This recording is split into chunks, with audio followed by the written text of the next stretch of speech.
Who is the most disturbing individual you have ever met? To this day, I have no idea if my dad did it. I wouldn't blame him if he did. A week or so before my 10th birthday, I walked to the corner store with a $5 bill and picked up a jar of ragu for my mom. On my way home, a man I'd never seen before fell in step with me and began talking. "Hi," he said, cheerfully. "My name is Dr. Ramsey. I'm a pediatrician. Do you know what a pediatrician is?" I walked along silently, not replying and fervently hoping he would take that as a sign he should leave me alone. Subtleties were not his strong suit, though, because he kept right on chattering.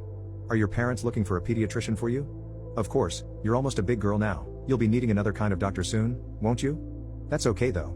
They can still bring you to me until then. What's your name? You have beautiful hair.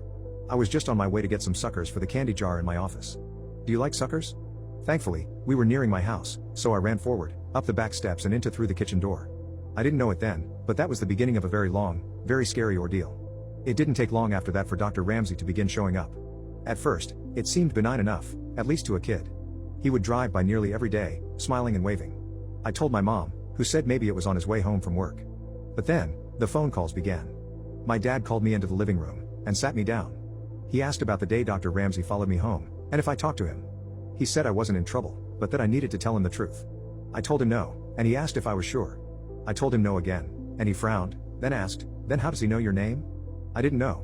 It turns out, that was not all he knew. He knew my sister's name as well. Pretty soon, neither my sister nor I were allowed to answer the phone. He called several times a day. At first, neither of us knew what he was saying. Then, one night, one of my brothers told us that he was telling my parents that he was going to hurt me, and later my sister. Things got complicated after that. My dad had called the police, but as this was before there were any stalking laws, there was not a lot they could do. They told my parents to call back if he tried anything. My dad then called a friend of his from back in the day, who happened to be a cop. For the next month, my dad's friend escorted me to and from school. Suddenly, life as I knew it came screeching to a halt. I couldn't walk to school alone, I couldn't play outside, I couldn't walk to 7 to 11. When access to me was completely denied, things escalated. It was around this time he began threatening my sister as well. Then one afternoon my sister, 2 of my brothers, my mom and I were all in the kitchen. One of my brothers saw a glimpse of someone in the garage. They'd seen him too. Dr. Ramsey came bolting out of the garage, my brothers chasing after him. They ran all the way to Cherokee Park, where he lost them in the trees. My parents called the police again, but nothing came of it. The only information they had was a description, and the fake name Dr. Ramsey. A couple of weeks later, we woke to find our dog hanging from the side porch. She was a gorgeous saddleback German Shepherd, born the same day I was. We were all devastated. The cops said there was no evidence it was him, and ruled it accidental, but none of us believed that. His phone calls became more informative in the meantime. He would talk about who was home, and who wasn't. If my brother would say my dad was home, he would tell him who was really in the house. He also would talk about the house itself. About the window in the kitchen he could easily open with a wedge from the outside even when it was locked, and about the French doors that connected the living room to the side porch and how the lock could be opened from the outside if you jiggled it just right. That night, my dad put in some carpenter nails at the bottom of the French doors until he could get a new lock ordered. My parents had to go to a company event for my dad's work. My older brothers were at Saints West roller skating rink. My sister was on the phone with her best friend. My little brother was on the floor asleep. I was watching Devo on the midnight special with Wolfman Jack. It was late. Suddenly, the top of the French doors swung inward, and in the few milliseconds, before the nails in the bottom caused them to snap back, I could see his silhouette. My sister whipped the phone at the television, and we ran up the stairs. About halfway up, we realized our little brother was still asleep on the living room floor. As quietly as we could, we slipped back down the stairs to get him. We all went into our bedroom and didn't turn on the light, this way we could see outside. We watched out the window for a while, and when we didn't find him, we crept down the hall to our brother's room to look.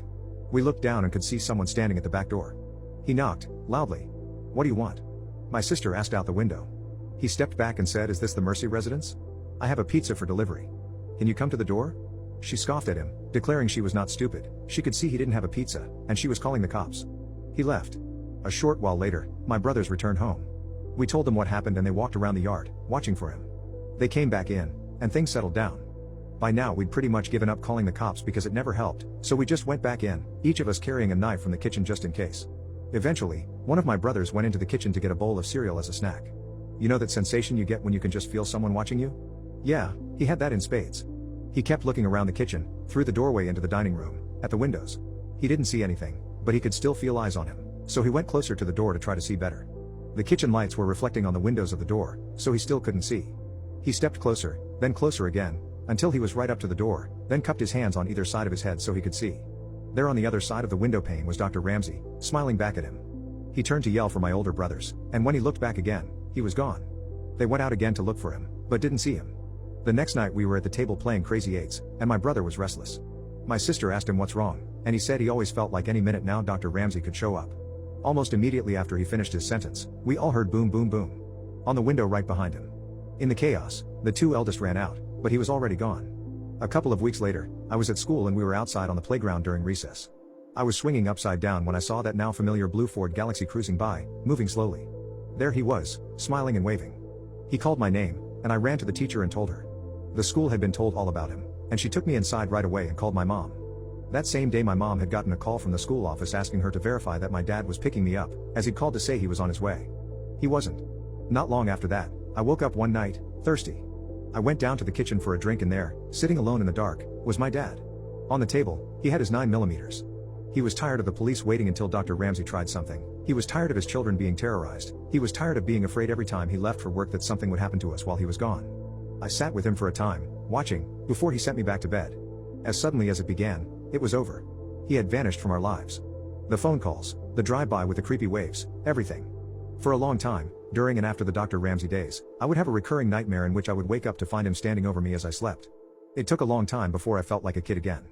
I found out years later that when he was calling, Dr. Ramsey would tell my parents that he was going to abuse and hurt me and my sister, and that there was nothing they could do about it. I don't know what happened to him when he disappeared. I don't know if he was in a car wreck, locked in prison, or in a coma. Sometimes I wonder if the wait ended for my dad when he was sitting in the darkened kitchen one night. I don't know, and I'm not sure I want to.